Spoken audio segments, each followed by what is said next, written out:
नमस्कार बच्चों। Today we are going to discuss class 8 SST social science worksheet number 24। ये आपकी 22 अक्टूबर 2021 की वर्कशीट रहेगी। आज की इस इजी इंटरेस्टिंग वर्कशीट में हम हिस्ट्री के 5th chapter when people rebel 1857 after को कंटिन्यू करेंगे। इस चैप्टर में अब तक हम डिस्कस कर चुके हैं कि 1857 रिवोल्ट के कॉजेज कौन कौन से थे, यानी क्या कारण था कि 1857 जैसा एक बड़ा रिवोल्ट होता है। तो उसमें हमने सोशल कॉजेज की बात की थी, religious causes, military causes, okay, इन सबको हमने डिस्कस किया था कि क्यों 1857 का रिवोल्ट होता है।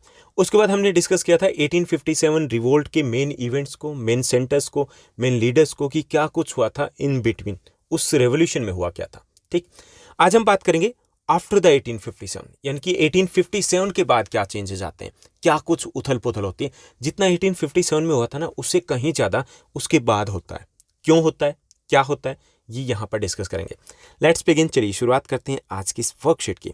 Years after rebellion the British had regained control of the country by the end of the 1859, यानी 1859 के एंड तक जाते जाते दोबारा से उनके ऊपर जो भी इलाका उनका था, जिनके ऊपर पहले कब्जा था, वो सेम पोजीशन में आ जाते हैं। अब यहाँ देखिए, Indian people didn't have one objective, one aim, they didn't have one leader, यानी कि उनकी ना प्रोग्राम था, ना पॉलिसी थी, ना लीडर था, ना वेपन थे, कुछ नहीं था, यूनिटी भी नहीं थी, अलग अलग कारणों से लड़ रहे थे।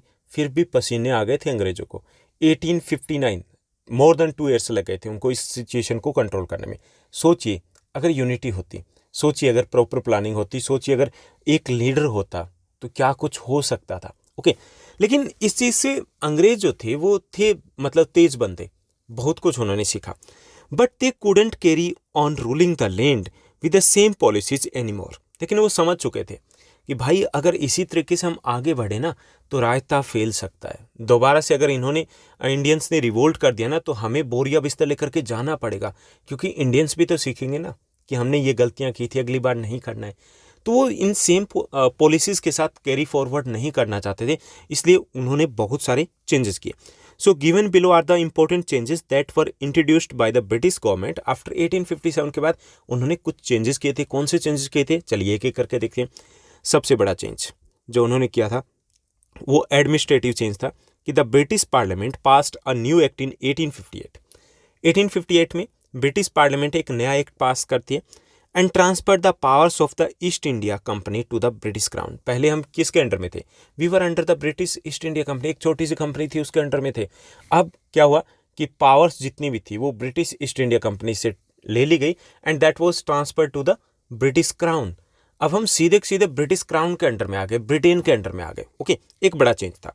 The member of the British cabinet was appointed secretary of the state of for India, यानी एक तरीके से एक को भारत मंत्री बना दिया गया कि भाई तू ये मैटर देखेगा। ओके, क्योंकि अब अंडर में आ गए थे ना उनके director, and made responsible for all matters related to the governance of India, and he was given a council to advise him called the India Council। इसके साथ साथ एक काउंसिल बना दी गई, उसमें काफ़ी सारे मेंबर्स दे दिए गए और इंडिया काउंसिल बन गए, यानी कि बड़े जो डिसीजन थे वो ये मिनिस्टर लेगा और बड़े जो डिसीजन थे वो जो काउंसिलर होंगे उनको हेल्प करेंगे, उनको एडवाइस देंगे। तो ये बड़ा चेंज आया, यानी कि earlier we were under the British East India company but now the powers were transfer to the British crown को ये सारी पावर्स दे दी गई। ठीक, ये बड़ा चेंज था। सेकंड जो चेंज था, the governor general of India was given the title of viceroy. जो पहले गवर्नर जनरल थे उनको पहले जो मेन हेड होते थे यहाँ पे कंपनी के वो गवर्नर जनरल होते थे। अब जो मेन हेड था इंडिया में जो ब्रिटिश का, उसको गवर्नर जनरल की बजाय वाइसराय कहा जाने लग गया। ठीक, that is a personal representative of the crown, जो कि क्राउन के पर्सनल रिप्रेजेंटेटिव थे, यानी कि जो भी वहाँ पे राजा रानी थे कि उनके पर्सनल रिप्रेजेंटेटिव थे, यानी कि ब्रिटेन की तरफ से वही सब कुछ यहाँ पे संभाल रहे थे, वही उनके चौधरी थे। ठीक, through these measures the British government accepted direct responsibility of ruling British control India, और इनके थ्रू एक तरीके से ब्रिटिश गवर्नमेंट ने ये समझ लिया कि अब हम संभालेंगे इंडिया को, यानी कि उन्होंने एक रिस्पॉन्सिबिलिटी ले ली थी कि अब हम सब कुछ एडमिनिस्ट्रेटिव सिस्टम को देखेंगे इंडिया में। ठीक, पहले कौन देख रहा था, कंपनी, यानी कि ब्रिटिश गवर्नमेंट है उसको ज़्यादा कुछ लेना देना नहीं था, ज़्यादा लफड़ा उनका नहीं था। अब किसका आ गया, अब गवर्नमेंट का आ गया था, अब उनको सारी टेंशन लेनी थी। तो ये बड़े चेंज हुए जो एडमिनिस्ट्रेटिव चेंज थे। इसके अलावा जो चेंज हुए वो हुए एडमिनिस्ट्रेटिव से रिलेटेड ही हम कह सकते हैं पॉलिटिकल चेंज थे कि all ruling chiefs of the country were assured that their territory would never be annexed in future. इसके साथ साथ जितने भी चीफ्स थे, चाहे वो नवाब थे, राजा थे, प्रिंस थे, उनको एश्योरेंस दे दी कि देख भाई, पहले जो कर दिया वो हमने कर दिया, आगे हम आपका इलाका नहीं लेंगे। ठीक, उनको एश्योरेंस दे दिया कि आप राजा बनते हो राजा बनो, रानी को बनाते हो रानी बनाओ, अपने बेटे को बनाते हो ठीक है, किसी और को बनाते हो कोई प्रॉब्लम नहीं, हमें कोई इश्यू नहीं है। ओके, इट मीन्स दैट उनको एश्योरेंस दे दी गई, क्योंकि एक बड़ा कारण ये भी था, उन्हें लगा था कि हाँ हमने फालतू के पंगे ले लिए थे और इसीलिए रिवोल्ट हुआ था। सो all ruling chiefs of the country were assured that their territory would never be annexed in future, and they were allowed to pass on their kingdoms to their heirs, including adopted sons। कि उनको ये allow कर दिया गया कि आप अपने kingdoms को, अपने एयर्स को पास कर सकते हो, और एडॉप्टेड सन है कि उनको अगर आप यहाँ पे एयर्स बनाते हो, अपना राजा बनाते हो इन फ्यूचर में, तो कोई प्रॉब्लम नहीं हमें, आप कीजिए। However they were made to acknowledge the British queen as their sovereign paramount. लेकिन उनको ये कहा गया कि आपको ये मानना पड़ेगा कि जो ब्रिटिश क्वीन है वो आपकी मुखिया है, यानी कि आप उसके अंडर में काम करोगे। ओके, तो ये चीज़, क्योंकि इंडियंस भी उस वक्त ये थे कि इस पोजीशन में थे नहीं थे कि दोबारा से अंग्रेज़ों से पंगा लिया जाए, बिकॉज वो पावरलेस हो चुके थे, वो खुद के ऊपर कॉन्फिडेंस ही नहीं था, तो उन्होंने ये बात मान ली, यानी कि दोनों की ही रह गई यहाँ पर। And thus the Indian rulers were hold their kingdoms as subordinates to the British crown. अब इस तरीके से उन्होंने ब्रिटिश क्राउन के अंडर में अपने शासन को चलाना शुरू कर दिया। तो ये एडमिनिस्ट्रेटिव चेंज था, यहाँ पर भी ब्रिटिश गवर्नमेंट है उसकी पॉलिसी में चेंज आया। उसके साथ साथ जो आर्मी की बात करें, मिलिट्री की बात करें, तो वहाँ पर भी काफ़ी कुछ चेंज आया। इट वॉज डिसाइडेड दैट, ये डिसाइड किया गया that proportion of Indian soldiers in the army would be reduced and the number of European soldiers would be increased. कि जो इंडियन सोल्जर्स हैं उनकी संख्या को कम किया जाएगा, उनके प्रोपोर्शन को कम किया जाएगा। ओके, और यूरोपियन सोल्जर्स हैं उनके प्रोपोर्शन को, रेशो को बढ़ाया जाएगा। क्यों? क्योंकि उन्हें लगा था कि जब अगर रिवोल्ट वगैरह होता है तो यूरोपियन सोल्जर्स अगर कम है तो समस्या आती है, जैसा कि 1857 से उन्होंने सीखा। ओके, एक डिसीजन ये लिया गया। It was also decided that instead of recruiting soldiers from Awadh, Bihar, central India and South India, more soldiers would be recruited from among the Gorkhas, Sikhs and the Pathans।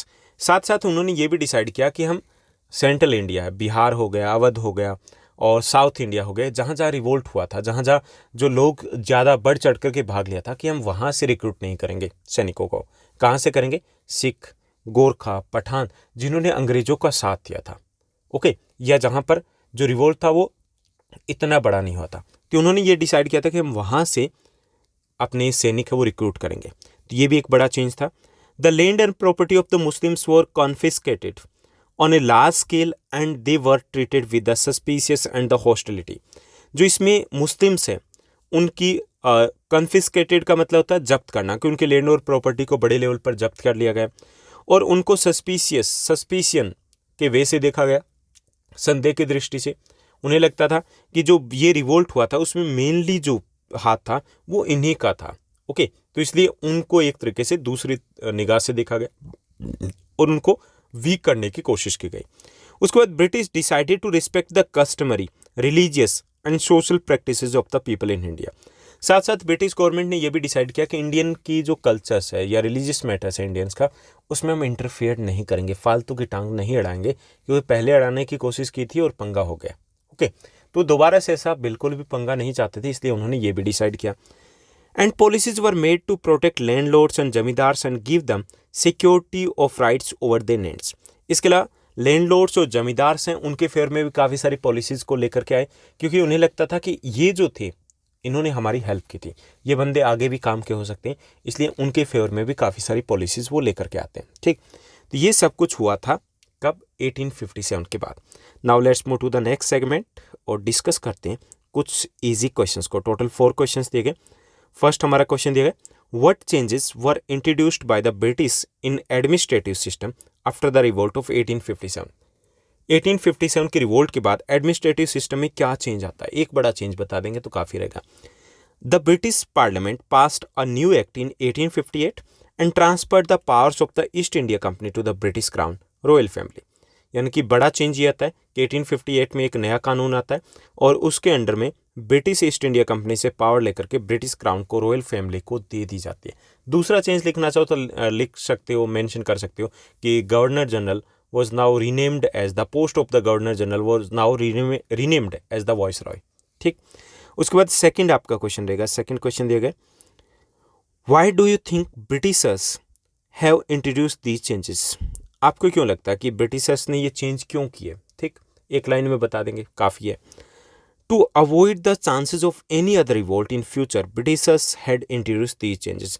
वो नहीं चाहते थे कि फ्यूचर में ऐसा कोई और रिवोल्ट हो, इसलिए उन्होंने ये सारे चेंजेस इंट्रोड्यूस किए थे। Okay, so to avoid the chances of any other revolt in the future they decided to introduce these type of the changes.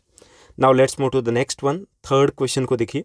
Third हमारा क्वेश्चन है, what were the new changes introduced in the army. Army में क्या नए change introduce किए गए थे। Okay, it was decided that the proportion of Indian soldiers in the army would be reduced and the number of European soldiers would be increased। जो बड़ा change था, एक ही चेंज बड़ा था कि ये डिसाइड किया गया कि इंडियन सोल्जर्स का जो प्रोपोर्शन है उसको कम किया जाएगा, रिड्यूस किया जाएगा, और यूरोपियन जो सोल्जर्स हैं उनके प्रोपोर्शन को, उनके नंबर्स को बढ़ाया जाएगा। ठीक, ये डिसाइड किया गया था। फोर्थ और लास्ट क्वेश्चन रहेगा इस वर्कशीट का, the consequences of the revolt of 1857 were far reaching and all encompassing. Comment कि जो रिजल्ट थे, कह सकते परिणाम, कह सकते कंसिक्वेंसेस कह सकते हैं, जो 1857 रिवोल्ट के थे वो फार रीचिंग थे, यानी कि जो दूरगामी कहते हैं ना, लंबे टाइम तक उसका असर दिखने वाला था। और इनकम्पेसिंग का मतलब होता है कि जो सभी को प्रभावित करने वाला था। ठीक, कैसे थे हमें बताना है। It led to the dissolution of the East India company. किससे क्या हुआ, ईस्ट इंडिया कंपनी को भंग कर दिया गया। And force the British to reorganise the army, और ब्रिटिश गवर्नमेंट ने क्या किया, आर्मी को रीऑर्गेनाइज किया, फाइनेंशियल सिस्टम को रीऑर्गेनाइज किया, and the administration in India, यानी कि एडमिनिस्ट्रेशन है उसको भी रीऑर्गेनाइज किया गया through the passage of government of India act 1858। 1858 में गवर्नमेंट ऑफ इंडिया एक्ट है उसको पास किया जाता है और उसके थ्रू ये सब कुछ चेंज किए गए। India was thereafter administered directly by the British government, और उसके बाद इंडिया डायरेक्टली ब्रिटिश गवर्नमेंट के अंडर में आ गया। तो ये कुछ बड़े चेंज थे जो किए गए, और वो फार रीचिंग चेंज थे जिनका असर बाद में आने वाले टाइम में देखा गया था। तो ये थी हमारी आज की easy interesting worksheet. I hope सब कुछ आपको अच्छे समझ में आया होगा। अगर आपको ये वीडियो, ये वर्कशीट अच्छी लगी तो इस वर्कशीट को लाइक और शेयर जरूर कीजिएगा। आज के लिए बस इतना ही। Thank you, bye bye, have a nice day. मिलते हैं नेक्स्ट वीडियो में।